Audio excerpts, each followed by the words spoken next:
and welcome to Whisky Whims with me, Stuart. Today I've kind of ran out of video ideas and topics to talk about other than just reviewing whiskey, so I decided why not be narcissistic and a little bit like a functioning alcoholic and tell you what else I drink other than whiskey.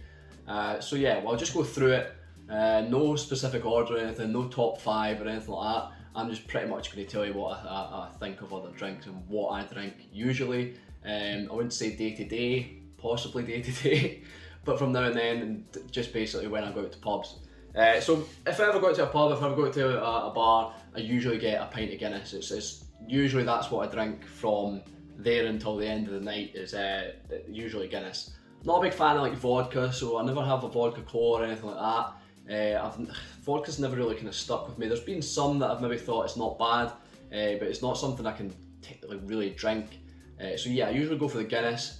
Depending on how I'm feeling, maybe sometimes Tennent's or like Peroni or something like that, but usually I like Guinness because I feel like lager and other types of beer, when you're out having drinks with friends, it kind of bogs you down. I feel a little bit of the bubbles and that is a bit too much. Whereas Guinness for me, a lot of people say Guinness bogs them down, but Guinness for me, it slides down. That first Guinness is absolutely amazing, and then the rest after it just, it's sublime. So yeah, I sound such like an alcoholic. What do I drink in the house then? We'll see what I've got here. So I've got Delirium. This is the darker version, I believe, the strong dark beer. So there's 3 types. There's like a fruity one, a normal one, and the strong dark. I've got all 3 sitting in the garage, and my girlfriend got me some for my birthday. But the only issue with these is they're 8.5%, so they're quite hefty. Like I said, they are strong. They're Belgian, and yeah, they're tasty. I don't really get hangovers off these. I'm not sure if it's got the same similar kind of Bavarian German rule where they only allowed 3 ingredients. Probably wrong with that, but I know obviously some German beer, or most German beers, only allowed 3 ingredients: water, yeast, and hops, I think it is, or water, barley, and hops, or something like that. Anyway, but yeah, I don't really get hangovers off this. Not that I know of. If I just drink this, like I said, I don't really get hangovers. This, thanks to Bart, he told me how to drink this properly. I was for a while drinking it out of the bottle. I've had it on draft and it's lovely out of draft, and I was drinking it out of the bottle for a while thinking it's not that nice, it's just average, it's still enjoyable but not that nice. And Bart got onto me, had a go at me and said that this needs to be poured into a glass and then appreciated that way. I think due to I'm not sure what they pack it with. I don't think it's nitrogen or whatever. It's probably just like carbon dioxide or something. Anyway, it says it's a little bit too excitable just drinking it out of the bottle. You need to let it breathe, you need to let it come out. But I really love this stuff. Like I said, 8.5%, so you kind of need to take your time with it and not have too many. But yeah, really tasty stuff. I enjoy. What else? We'll stick with beer for a bit. Broughton Brewery Stout Jock, one of my favourite beers, or ales, I don't know what you call it. Stout, it is a stout. It's one of my favourite. It says on the front here, dark and malty. This is 4.8%.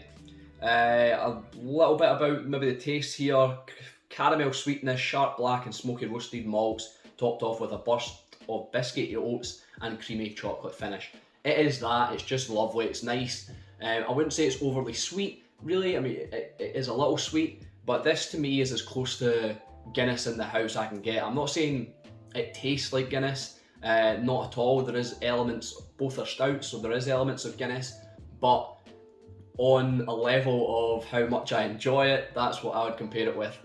Guinness in the home is hard to get. You obviously get cans that have the widgets in them, or you just have the normal cans and bottles. The West Indies Porter, for example, is a great bottle of Guinness, but nothing compares to Guinness out the draft. So that's why I'm not really trying to mention Guinness at home. This for me is what I would pick over any Guinness at home. The West Indies Porter's maybe on a level, but this is just lovely stuff and I really enjoy it. For Broughton Brewery, you might have not seen this one. If you live in the UK, you've probably seen Old Jock, which is in supermarkets. It's in Tesco and Morrison's, Co-ops, things like that. It's quite hefty, it's 6.7% ABV. It's a great beer as well, great ale. I prefer Wee Jock, which is just a kind of lighter version of this, at 3.4% or something like that. But yeah, this is still tasty, but nothing compares to my Stout Jock here. I'm really a big fan of the Stout Jock. So there's a couple of beers from now. Spirit wise, I don't mind gin. I quite enjoy gin. This sounds so narcissistic, just talking about myself over and over. I don't mind gin. Not a big fan of kind of flavoured gin. I mean, there's pink gin by Gordon's. I don't mind that with lemonade on maybe a warm day or that, or just when the mood takes me. But I get really depressed on gin. Maybe not during it, but the next again day I feel really depressed, really low. So I try not to drink gin as much. I'd rather stick to whiskey for a spirit. Baileys, normal Baileys is okay, but it has to be flavoured. So this is the salted caramel version. Yeah, it's just tasty. Get loads of ice cubes in the glass, pour it over the ice cubes and just sit and sip away. The first time I kind of started drinking Baileys was when I was in, was it Crete? Yeah, Crete with my girlfriend. It was an all-inclusive bar. They had lager, but the lager wasn't that great, and they didn't have much else in the all-inclusive kind of menu except from Baileys. And it was the proper Baileys. It was just the original normal Baileys, and I pretty much drunk myself sick of that. I drunk Baileys every day. I must have had about, I don't know, 12 or 13 a day or something, just sitting by the pool. I had a lot of Baileys that trip, that holiday, and that got me really into Baileys. There's an espresso version or a coffee version, and there's also a chocolate orange version that I really do adore. But yeah, the salted caramel is brilliant. I do like alcohol. Two other things I want to mention are these. These are Krups sub for the sub keg, or the sub beer pourer it's called. My girlfriend got me that for my Christmas. This is the Radler, which is only 2% odd. Let me just see if I can find, yeah, it's 2% exactly. So Radler's a little bit, it's not exactly the most masculine, I suppose. I suppose you shouldn't really comment on things like that anymore, saying a beer's not masculine. But yeah, you'd probably get the mick taken out of you if you were drinking this in the pub. But I really do enjoy a Radler. It's easy, it's tasty, and on a nice roasting hot day, it goes down so well. Little Radler, maybe a lime in it or a lemon in it, lovely. It's starting to sound like a cocktail, but yeah, I love the Radler. Foster's do Radler as well in bottles, it's great. Put a little lime in the top, yum yum yum. So that's the first sub, and the second is this, I'm going to murder the pronunciation, St. Fulian, I think it's called, St. Fulian. Is it Belgian as well? I believe this, yeah, Belgian. And Bart sent me, once again, Bart with beer, Bart sent me a couple bottles of this. I'd never had it on the pint machine, and then my girlfriend's brother decided to get me a keg of it just randomly, so I'm really looking forward to this, because this beer that he sent in bottles was really enjoyable. So the beer machine's quite good.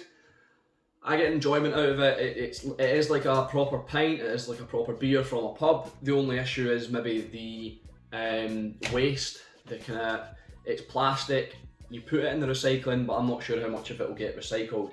So that's the only issue. There's a different type that uses metal canisters, and you can send them back to the company. Whether they refill them or whether they just get rid of them, I'm not sure. That's the only downside to that machine is maybe the waste. But yeah, it's a really good machine, and I don't know if I should ever review it or anything, because this is a whiskey channel, but maybe in the future. Same with beer. I've always wanted to kind of review some of these Broughton breweries, because I do really enjoy the brewery. It's one that's got a lot of sentiment to me, and it's quite close to my heart, and yeah, I do actually think their beers are really good, so it'd be good to get a review of them at some point as well. But once again, this is a whiskey channel, but why not, eh? So yeah, that's me pretty much just you get a little bit of chat about myself and my drinking habits. So hopefully that was interesting. I don't know how it'd be interesting. Somebody's bound to find that interesting about what I drink. And maybe people have doubt my choices, so it'd be good to see what you think in the comments. If you think any of these are absolutely terrible, if you enjoy some of them as well, let me know in the comments, and let me know what you think. So I've been Whisky Wins. No, I've been Stuart. This has been Whisky Wims. I do that every time now. Thanks for watching. Cheers.